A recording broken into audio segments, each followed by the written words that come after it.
നമുക്ക് ചേനയും മത്തങ്ങയും കൂടെ ഉള്ള ഒരു എലിശ്ശേരി വെക്കാം.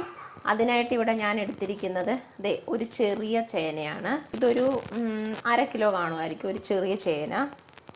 പിന്നെ നമുക്ക് വേണ്ടത് ഒരു 1/2 മുറി മത്തങ്ങയാണ്. പൊളിച്ച ഉടനെ തന്നെ നമ്മൾ ഇതിൻ്റെ ഉള്ളിലെ ആ കുരുവും അതിനോട് ചേർന്നുള്ള ആ മാംസള ഭാഗമില്ലേ, അതൊന്ന് മാറ്റിയിട്ട് നമ്മൾ ഫ്രിഡ്ജിൽ സൂക്ഷിച്ച ഒരുപാട് നാളിതിങ്ങനെ കേടാകാതെ ഇരുന്നോളും. വലിയ കുഴപ്പം ഒന്നും ഇതിന് സംഭവിച്ചിട്ടില്ല. ആവശ്യമായിട്ടുള്ള സാധനങ്ങൾ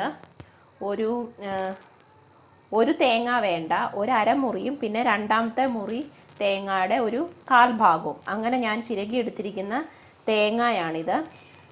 പിന്നെ നമുക്ക് വേണ്ട സാധനങ്ങൾ ഒരു 1/2 ടീസ്പൂൺ മുളക് പൊടി, ഇത് എരിവുള്ളതാണ്. ഒരു 1/2 ടീസ്പൂൺ മഞ്ഞൾ പൊടി, പിന്നെ ഉപ്പ് ആവശ്യത്തിന്. പിന്നെ നമുക്ക് വേണ്ടത് ഒരു 5 ചെറിയ ഉള്ളി, ഒരുപാട് വേണ്ട, ഒരു 3-4 ചെറിയ ഉള്ളി, പിന്നെ കറിവേപ്പില,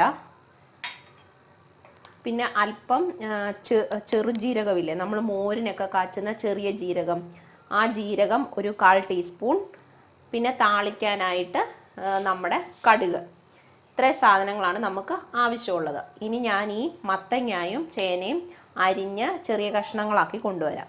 അത് കഴിഞ്ഞിട്ട് നമുക്ക് ബാക്കി പ്രോസസ്സ് നോക്കാം. ചേനയും മത്തങ്ങയും നന്നായിട്ട് ഒരു ക്യൂബ് പോലെ ഈ ഷേപ്പിൽ കട്ട് ചെയ്തെടുത്തിട്ടുണ്ട്. എന്നിട്ട് നന്നായിട്ട് വാഷ് ചെയ്യണം. പിന്നെ ഒരു ടിപ്പ് പറയാൻ വിട്ടുപോയത്, ചേന അരിയുമ്പോൾ കൈ ചൊറിയും ഉണ്ടെങ്കിൽ അല്പം വെളിച്ചെണ്ണ കൈ തടവിയതിന് ശേഷം ചേന അരിയുക. പിന്നെ നന്നായിട്ട് കഴുകിയെടുക്കണം. ചേനയിലൊക്കെ ഇഷ്ടംപോലെ മണ്ണ്. ഒരു കുക്കർ എടുക്കാം. കുക്കറിലേക്ക് നമുക്ക് ഈ കഷ്ണങ്ങളാക്കി വെച്ചിരിക്കുന്ന ചേനയും മത്തങ്ങയും ചേർത്ത് കൊടുക്കാം. എടുത്തു വച്ചിരിക്കുന്ന മുളക് പൊടി, മഞ്ഞൾ പൊടി, ഉപ്പ് ഇവയും കൂടെ നമുക്ക് ഈ കഷ്ണങ്ങളിലേക്ക് ചേർത്ത് കൊടുക്കാം. പൊടികൾ ചേർത്തതിന് ശേഷം നമുക്ക് ഇതിലേക്ക് 1 കപ്പ് വെള്ളവും കൂടി ചേർത്ത് കൊടുക്കാം. അങ്ങനെ 1 കപ്പ് വെള്ളവും കൂടെ ചേർത്ത് കൊടുക്കാം. ഇനി നമുക്ക് ഇതിലേക്ക് 1 ടീസ്പൂൺ വെളിച്ചെണ്ണ കൂടി ചേർക്കാം. എന്തിനാന്ന് വെച്ചാൽ നമ്മൾ ഈ കുക്കറിലടിക്കുമ്പം കുക്കറിൻ്റെ പുറത്തോട്ട് ചാടാതിരിക്കാൻ വേണ്ടിയിട്ടാണ്. എന്നിട്ട് നമുക്കിത് ലോ ഫ്ലെയിമിലിട്ട് 2 വിസിൽ വേവിച്ചെടുക്കാം. അപ്പം ഞാനിവിടെ കുക്കർ അടയ്ക്കുവാണ്. എന്നിട്ട് ലോ ഫ്ലെയിമിലിട്ട് നമുക്ക് 2 വിസിൽ അടിച്ചെടുക്കാം.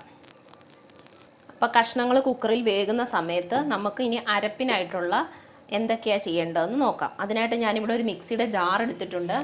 അതിലേക്ക് നമ്മൾ ചിരകി വെച്ചിരിക്കുന്ന തേങ്ങ, മുഴുവൻ തേങ്ങയും ചേർക്കണ്ട, ഒരു 1/4 ഭാഗം മാറ്റി വെക്കണം. അവസാനം നമുക്ക് താളിക്കുന്ന സമയത്ത് അല്പം തേങ്ങ മൂപ്പിച്ച് ചേർക്കാൻ വേണ്ടിയിട്ടാണ്.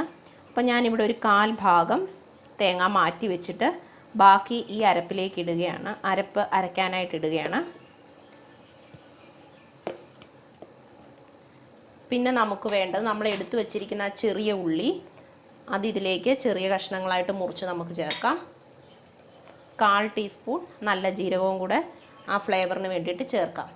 എന്നിട്ട് നമുക്ക് അല്പാൽപ്പം വെള്ളം ചേർത്ത് നന്നായിട്ട് അരയണ്ട, കുറേശ്ശെ ഒരു ചെറിയ തരിതരിപ്പോട് കൂടി നമുക്ക് ഇത് അരച്ചെടുക്കാം. അപ്പോൾ ഞാനിത് അരച്ചുകൊണ്ട് വരാം.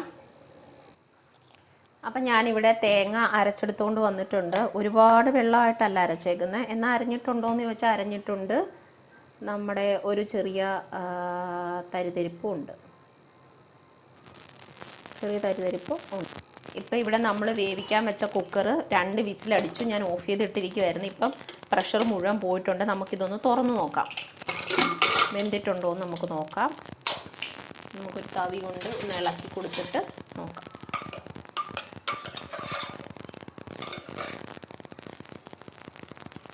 മത്തങ്ങ വെന്തിട്ടുണ്ട്. ഒരു ചേനയുടെ കഷ്ണം കൂടെ എടുത്ത് നോക്കണം വെന്തിട്ടുണ്ടോ എന്ന്. ഒരു ചേന ഒന്ന് മുറിച്ച് നോക്കട്ടെ. ഇതിപ്പോൾ വെന്തിട്ടുണ്ട്, കണ്ടോ, രണ്ടും വെന്തിട്ടുണ്ട്. അത്യാവശ്യം ഇതിൻ്റെ അകത്ത് വെള്ളവും ഉണ്ട്. അപ്പം 1 കപ്പ് വെള്ളം തന്നെ മതി. എന്നിട്ട് നമുക്ക് ഇതിൻ്റെ അകത്തെ കുറച്ച് ഭാഗം നമുക്ക് ഈ ചേനയും മത്തങ്ങയും ഒന്ന് ഉടച്ചു കൊടുക്കാം. കുറച്ച് ഭാഗം, മുഴുവനും ഉടയ്ക്കേണ്ട, കടിക്കാൻ കിട്ടുകയും ചെയ്യണം, എന്നാൽ അല്പം ഉടഞ്ഞിട്ടുള്ള പരുവത്തിൽ. എന്നിട്ട് നമുക്ക് വീണ്ടും ഗ്യാസ് കത്തിക്കാം. എന്നിട്ട് നമ്മൾ ഈ അരച്ചു വെച്ചിരിക്കുന്ന തേങ്ങ ഇതിലേക്ക് ചേർക്കുക. മിക്സിയുടെ ജാറൊന്ന് കഴുകിയെടുത്തുകൊണ്ട് ഒരല്പം വെള്ളം ഒഴിച്ച് മിക്സിയുടെ ജാറ് കഴുകി ആ തേങ്ങയും കൂടെ നമുക്ക് ഇതിലേക്ക് ഒഴിക്കാം. എന്നിട്ട് നമുക്ക് ഈ കുക്കർ ഗ്യാസിൽ വെച്ച് ആ തേങ്ങയുടെ പച്ചമണം പോകുന്നിടം വരെ നമുക്കൊന്ന് തിളപ്പിച്ചെടുക്കാം. അപ്പോൾ ഞാൻ മിക്സിയുടെ ജാറ് കഴുകിയ വെള്ളവും കൂടി ഇതിൻ്റെ അകത്തോട്ട് ഒഴിക്കുകയാണ്. അപ്പോൾ ഞാൻ മിക്സി കഴുകിയ വെള്ളം ഒഴിച്ചതിന് ശേഷം ആ തേങ്ങയും നമ്മുടെ കഷ്ണങ്ങളും കൂടെ ഒന്ന് മിക്സ് ചെയ്തെടുക്കുകയാണ്. തിളക്കട്ടെ, ഒരു 5 മിനിറ്റ് നന്നായിട്ട് തിളക്കട്ടെ. ഇപ്പോൾ വേണമെങ്കിൽ തീ ഒരു മീഡിയം ഫ്ലെയിമിലേക്ക് മാറ്റാം. എന്നിട്ട് നന്നായിട്ടൊന്ന് തിളക്കട്ടെ. ഞാനിവിടെ ഒരു 1/2 ഗ്ലാസ് വെള്ളവും കൂടെ ചേർത്ത് കൊടുക്കുകയാണ്. അല്പം കുറുകൽ കൂടുതലായെന്ന് തോന്നുവാണെങ്കിൽ നിങ്ങൾക്ക് ഇതുപോലെ വെള്ളം ചേർത്ത് കൊടുക്കാം. തിളയ്ക്കുമ്പോൾ ഇച്ചിരിയും കൂടെ തണുത്ത് കഴിയുമ്പോൾ കുറച്ചും കൂടെ ഇതൊന്ന് തിക്കാവും.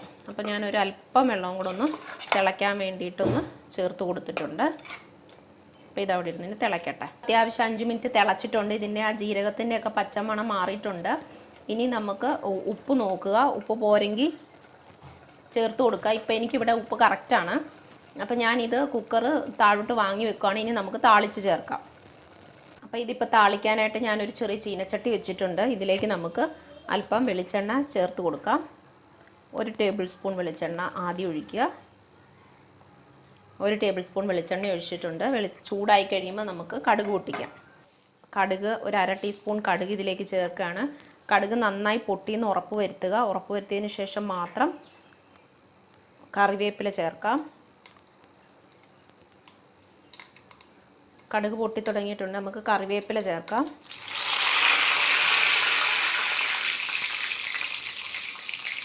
കറിവേപ്പില ചേർത്ത് നമുക്ക് തീ ലോ ഫ്ലെയിമിലേക്ക് മാറ്റിയിട്ട് നമ്മൾ എടുത്ത് വെച്ചിരിക്കുന്ന ആ ബാക്കി തേങ്ങയും കൂടെ ഇതിലേക്ക് ചേർക്കാം. എന്നിട്ട് തേങ്ങ ഒരു ലൈറ്റ് ബ്രൗൺ കളർ ആകുന്നിടം വരെ നമുക്ക് ഒന്ന് മൂപ്പിച്ചെടുക്കാം. തേങ്ങ കരിഞ്ഞു പോകരുത്. ലൈറ്റ് ബ്രൗൺ കളർ ആകുന്നിടം വരെ നമുക്കൊന്ന് മൂപ്പിച്ചെടുക്കാം. തേങ്ങ അല്പം ലൈറ്റ് ബ്രൗൺ കളർ ആയിട്ടുണ്ട്. ഇനി നമുക്ക് തീ ഓഫ് ചെയ്യാം. എന്നിട്ട് ഇത് നമുക്ക് നമ്മുടെ കറിയിലേക്ക് ചേർത്ത് കൊടുക്കാം. നമ്മുടെ ആ താളിച്ച മൂപ്പിച്ച തേങ്ങയും കറിവേപ്പിലയും കടുകും കൂടെ നമുക്ക് ഇതിൻ്റെ മുകളിലേക്ക് ഇടാം.